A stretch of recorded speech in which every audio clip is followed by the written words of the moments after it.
Well, welcome everyone, and sorry about the slight delay. I think I've never seen this hall so full.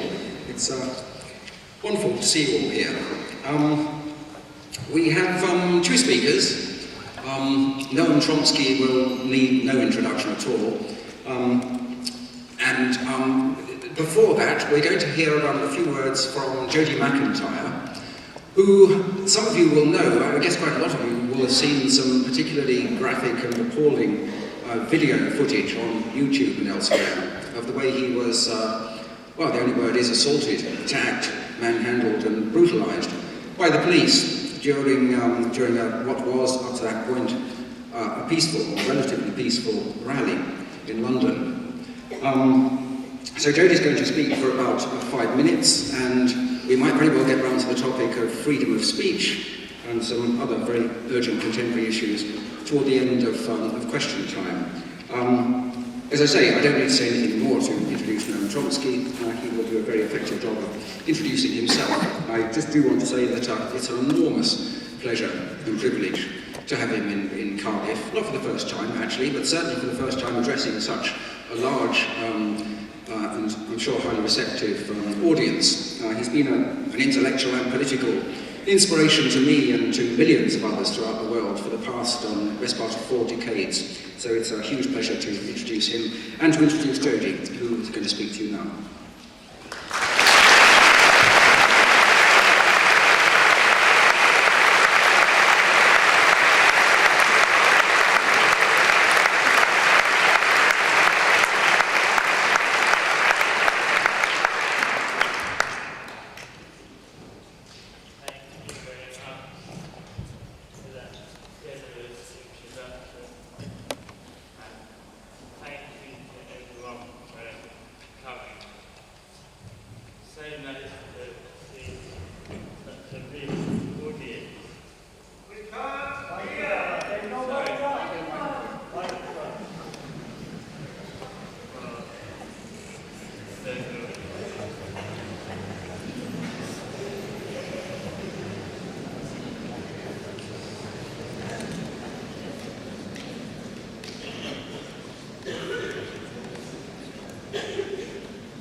Yeah, can everyone hear? That's it.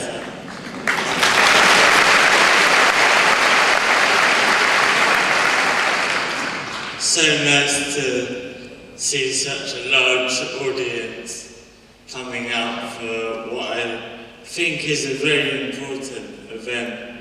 So thank you to everyone for coming, and thank you to the organisers for giving me this opportunity.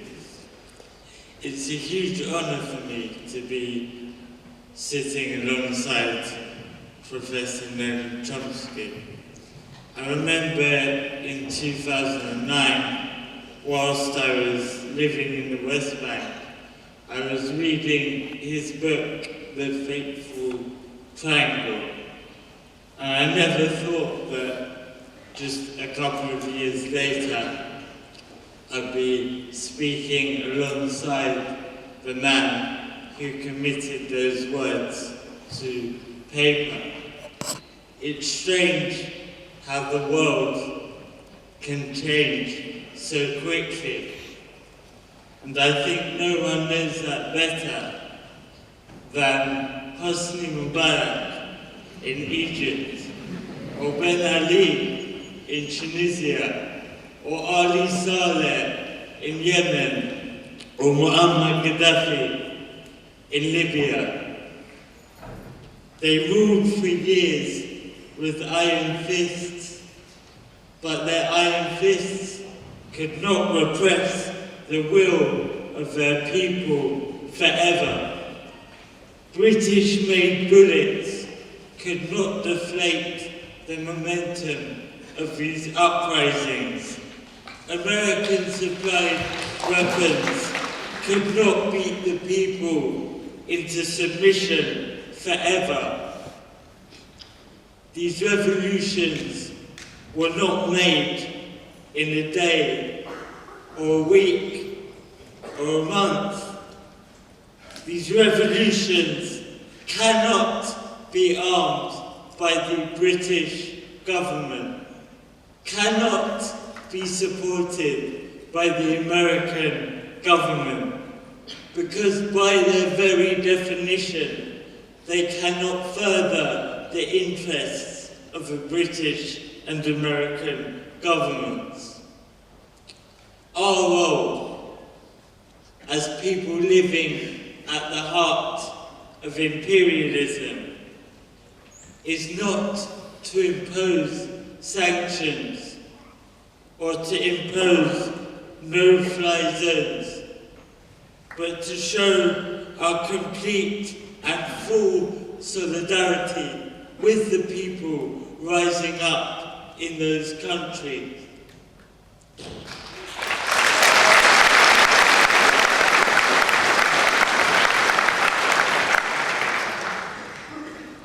And the best way to show our solidarity is by rising up against our own governments.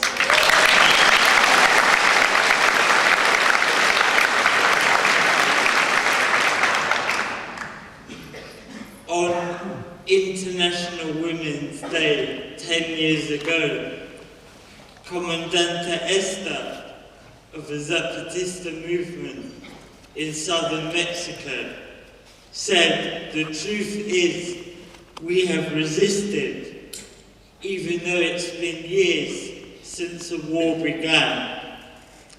Despite the suffering, we are still here, because if we hadn't resisted, we wouldn't still be here."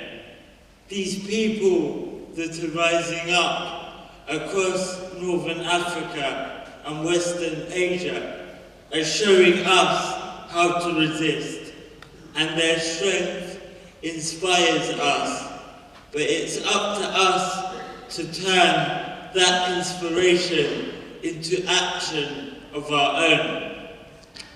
Now, the man that I'm about to introduce has inspired me, and I'm sure inspired all of us and millions more to a countless degree. So it's a great honor for me, and I think we should all give a very, very warm introduction for Professor Noam Chomsky.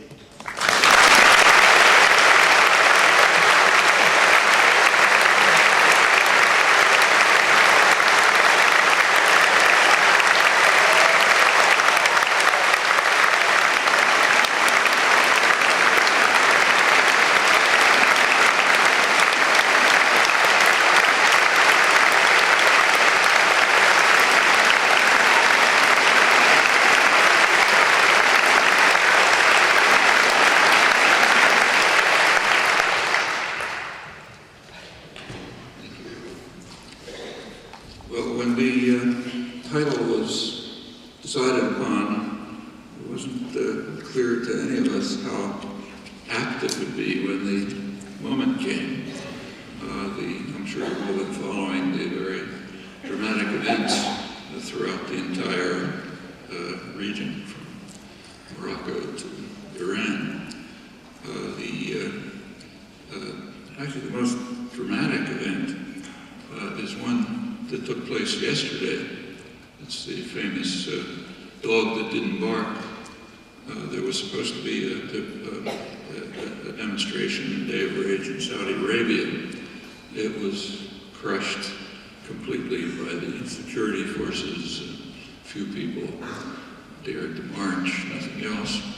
I'm sure there were many sighs of relief in Western capitals and in the autocratic regimes in the region, in Israel. Saudi Arabia, of course, is the jewel in the crown. That's where most of the oil is, and one of the most harsh and brutal states in the region. Also the center of radical Islamism